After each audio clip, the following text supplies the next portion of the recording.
Bismillahirrahmanirrahim. Assalamualaikum warahmatullahi wabarakatuh. Alhamdulillahi rabbil alamin. Assalatu wassalamu ala rasulillahil amin wa ala alihi wa sahbihi ajma'in. Para hadirin, saudara muslimin dan muslimat yang dirahmati Allah sekalian, bersyukur kita kehadirat Allah Azza wa Jalla di atas sekalian nikmat dan rahmat kurniaannya kepada kita semua, khususnya nikmat Islam dan nikmat iman. Tuan-tuan dan puan-puan, anda bersama dengan saya dalam rangkaian IMR TV di bawah tajuk I'jazul Quran. I'jazul Quran merupakan salah satu ilmu yang terdapat di dalam ulumul Quranul Karim. Ia merupakan perbahasan yang sangat unik, segar dan sentiasa mendapat tempat di hati mereka yang mengkaji Al-Quranul Karim. I'jazul Quran memberi makna bagaimana Allah Azza wa Jalla menurunkan Al-Quranul Karim kepada umat manusia seluruhnya, selain daripada memberikan petunjuk dan hidayah kepada mereka. Dalam masa yang sama, kehadiran Al-Quranul Karim adalah mencabar akan keangkuhan manusia di luar sana yang sentiasa mengkritik Al-Quran, yang sentiasa mempertikai Al-Quranul Karim. Maka Al-Quranul Karim hadir dengan berbagai-bagai bentuk ilmu yang hujungnya tidak mampu untuk ditandingi oleh mana-mana manusia, oleh mana-mana pemikiran manusia semenjak Al-Quranul Karim diturunkan sehinggalah hari kiamat insya-Allah. Ini yang dimaksudkan dengan i'jazul Quran. Kehadiran Al-Quran melemahkan manusia daripada mengkritik kerana kesempurnaan yang ada pada Al-Quranul Karim. Kalau kita menggelusuri kepada ilmu Al-Quranul Karim, kita akan dapati perkataan i'jazul Quran bukanlah sesuatu yang dicipta oleh para ulama akan bahasanya. Sebaliknya telah pun disebut oleh Allah Subhanahu wa taala di dalam Al-Quranul Karim. Sebagai contoh, kalau kita merujuk kepada surah Al-Ma'idah bermula ayat 18 sehingga 21, di mana latar belakang kepada ayat ini Allah Azza wa Jalla mengkisahkan bagaimana nun di sana ada dua orang anak Adam yang diriwayatkan sebagai namanya Qabil dan Habil, berantakan, bermusuhan antara satu sama lain. Kemuncaknya Qabil membunuh Habil. Qabil kebingungan pada ketika itu bagaimana cara untuk menyempurnakan Habil, kerana belum ada rekod manusia yang mati dan penyelenggaraan jenazah. Sehinggalah Allah Azza wa Jalla mengutuskan kepada Qabil dua ekor gagak yang bermusuhan antara satu sama lain, berantakan satu sama lain, berakhir dengan salah seekor terbunuh. Maka gagak yang hidup itu membawa gagak yang telah mati ke satu tempat dan digalinya tanah, dan pada masa itu ditanamnya akan gagak yang telah terbunuh tersebut. Maka pantas pada fikiran Qabil merasakan inilah cara untuk beliau menyelenggarakan jenazah adiknya Habil yang dibunuh. Dan pada masa itu bagaimana Qabil mulai menyesal atas apa yang dia lakukan, membunuh Habil, sehingga Allah Subhanahu wa taala merakamkan penyesalan Qabil itu di dalam Al-Quranul Karim pada surah Al-Ma'idah ayat 21. A'udzu billahi minasyaitonir rajim. Qala ya wailata a'jaztu an akuna mithla hadzal ghurab. Sesungguhnya telah berkatalah Qabil, ya Allah, ya Tuhanku, sesungguhnya begitu sekali lemah aku ini sehingga tidak terfikir langsung bagaimana cara untuk menyelenggarakan jenazah adikku Habil yang telah aku bunuh dengannya. Pada ayat ini Allah Azza wa Jalla menggunakan perkataan a'jaztu, sesungguhnya aku rasa lemah. Dan daripada itulah dalam konteks yang kita bahas ulumul Quranul Karim, i'jazul Quran, i'jaz, ajaztu, aku rasa lemah. I'jaz, melemahkan. Pokok yang saya ingin utarakan di sini ialah makna kepada i'jaz ialah bagaimana Al-Quran berjaya melemahkan kepada mana-mana pencabarnya yang cuba mencabar, apatah lagi mempertikaikan akan kehebatan dan kewibawaan Al-Quranul Karim.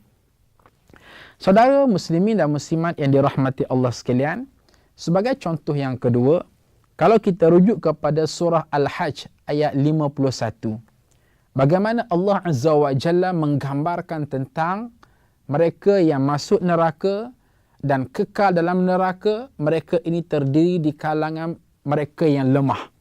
Allah Azza wa Jalla berfirman, A'udzu billahi minasyaitonir rajim, walladzina sa'u fi ayatina mu'ajizin, ulaika ashabul jahim. Sadaqallahul azim.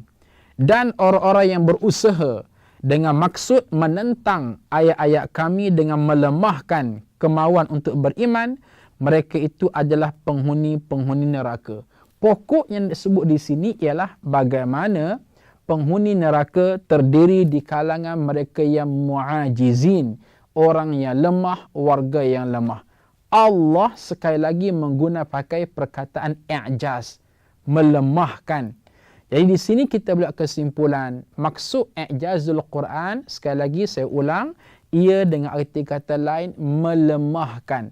Apa yang melemahkan? Al-Quran hadir untuk melemahkan orang-orang yang mencabarnya, sama ada dari segi ilmunya, dari segi susun prosa yang ada dalam Al-Quranul Karim. Dan insya-Allah kita akan tengok sekejap nanti bagaimana bentuk-bentuk Al-Quran mencabar pada setiap di kalangan manusia sampai hari kiamat. Jika sekiranya kamu rasa hebat, kamu rasa ada kudrat, kamu rasa lebih cerdik, ayo sila tampil. Apa jua ilmu, pengalaman, penemuan yang dirasakan lebih hebat daripada Al-Quranul Karim, maka penghujungnya kita akan dapati fabuhital ladzi kafar, terpinga-pinga manusia pada bila-bila masa daripada zaman dulu sehingga hari kiamat. Saudara muslimin dan muslimat yang dirahmati Allah sekalian, biarpun di sana ada perbahasan di kalangan para ulama dalam menyatakan apakah i'jaz Al-Quran ini merangkumi seluruh aspek dan dimensi kehidupan, ataupun ia hanya terluang ringkup dalam konteks i'jazul bayan. Dengan maksud, pada sesetengah pengkaji Al-Quran, mereka membuat klasifikasi tersendiri. Pertama, mereka menyatakan bahawa di dalam Al-Quranul Karim, apa yang ada hanyalah i'jazul bayan. I'jazul bayan dengan arti kata lain, bagaimana Al-Quran berjaya melemahkan orang-orang kafir khususnya, ataupun mana-mana mereka yang mengkaji Al-Quranul Karim dalam aspek metodologi ayat semata-mata, dari segi penyusunan ayat semata-mata. Adapun dari segi apa yang disebut iktishafatul hadits al-mu'asarah, kajian-kajian yang terdapat dalam Al-Quranul Karim, sama ada kajian biologi, kajian yang melibatkan sains, kajian yang melibatkan teknologi, maka ini bukan diklasifikasikan di bawah tajuk i'jaz, sebaliknya ia diklasifikasikan di bawah tajuk penemuan-penemuan saintifik di dalam Al-Quranul Karim. Pun begitu, kita tidak perlu masuk jauh untuk terus bergelombang dalam perkara yang menjadi pertembungan di kalangan para ulama. Adalah lebih lunak dan lebih segar jika sekiranya kita berada pada satu landasan untuk mengatakan bahawasanya apa saja yang ada di dalam Al-Quranul Karim, sama ada dalam konteks sastranya, bahasanya, balaghahnya, al-bayan, al-badi', al-ma'ani, ataupun apa jua penemuan-penemuan Al-Quran yang disebut iktishafatul hadits al-mu'asarah, kajian-kajian moden yang dikaji oleh saintis di luar sana, yang telah pun disebut landasan kajian dalam Al-Quranul Karim, semuanya adalah terangkum di bawah makna i'jazul Quran. Kerana yang paling penting, bagaimana kita mahu menonjolkan kehebatan Al-Quranul Karim sebagai pemandu hidup manusia untuk kesejahteraan dunia dan akhirat.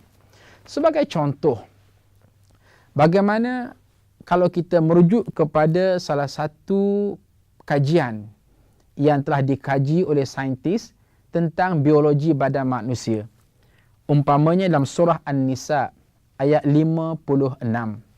Allah Azza wa Jalla berfirman, A'udzu billahi minasyaitonir rajim.